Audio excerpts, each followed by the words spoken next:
Hello everyone. So Fantastic Beasts: The Secrets of Dumbledore was directed by David Yates, starring Eddie Redmayne as Newt Scamander, Jude Law as Albus Dumbledore, as well as Mads Mikkelsen as Grindelwald and a bunch of other characters. So this movie continues the story of the prequel to the Harry Potter movies, with the protagonist as Newt Scamander. And Dumbledore does make an appearance in this movie, along with a bunch of other new characters. They kind of like band this group, and one of these people is actually a Muggle, which is really nice because it's good that we to see like a Muggle interacting within the world of Harry Potter.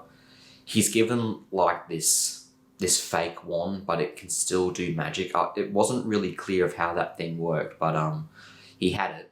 I also thought that Mads Mikkelsen as Grindelwald was alright. I don't think he was great as Grindelwald. He definitely could have been more menacing, definitely a lot more evil, but he was fine in this movie. And basically the plot of this movie is that Dumbledore gets Newt, a Muggle, and a couple of other wizards to like kind of spy on Grindelwald, make sure he's not doing evil things, I guess, and to stop him from being voted into the Ministry of Magic.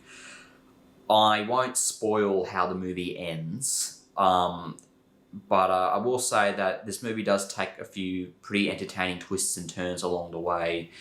Definitely isn't a boring movie. It does have some interesting plot points to reveal and a story, a really pretty exciting story to tell. And it is an entertaining movie. I was saying, this is far from a bad, boring, dull movie. There's just a few problems with it that hinders it from becoming great, in my opinion. This was a really nice movie. It was a really good looking movie, a very well directed movie.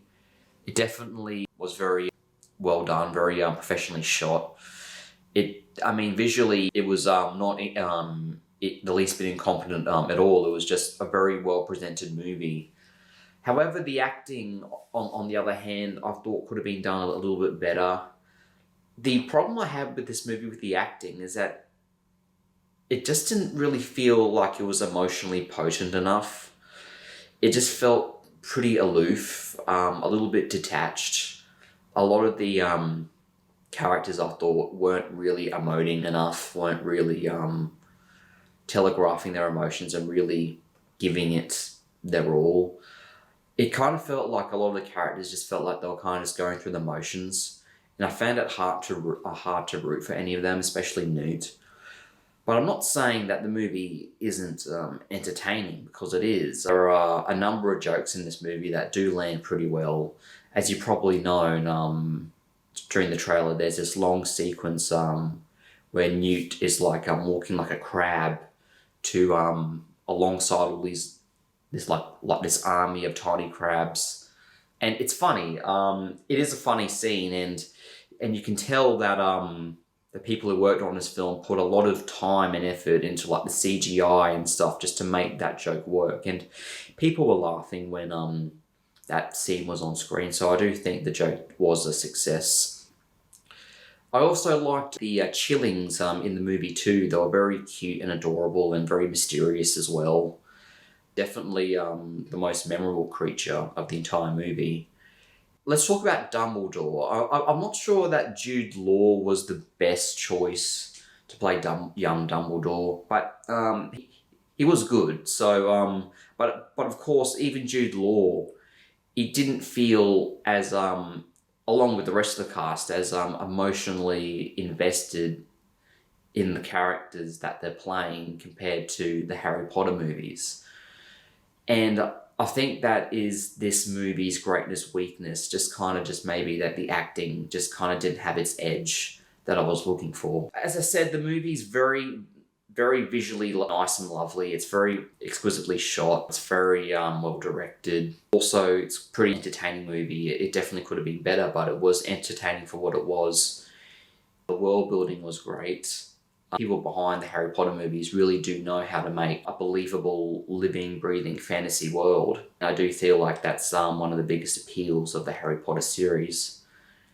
But overall, I think this might be the best Fantastic Beasts movie. I wasn't really that much of a fan of the previous movie. It wasn't terrible, but I do feel like this movie was a step up from that movie. And maybe this could be the final Fantastic Beasts movie. They could keep it as a trilogy, or they could keep it going. I'm not. I'm pretty sure that. I'm actually not even sure that J.K. Rowling has written the book Fantastic Beasts and Where to Find Them. I thought it was just a fictional book in the Harry Potter universe. I'm not really. I mean, I am pretty well acquainted with the Harry Potter books and the Harry Potter series, but not so much for Fantastic Beasts. So maybe there is just only one book, and it's pretty unclear whether they're going to continue this as a series after this one. But I am either which way. I'm keen to see anything else that will come out of the Wizarding World franchise. So anyway, I do feel like this movie was definitely a step in the right direction, and definitely could be considered a successful movie. And I do recommend that you see it, especially if you are into Harry Potter and stuff like that, and magic and fantasy and things like that. Overall, I give it a 7 out of 10. Could have been better, absolutely, but it was a very solid and entertaining new entry in the Harry Potter universe. So if you want to go see it, definitely see it. And as always, thanks for watching.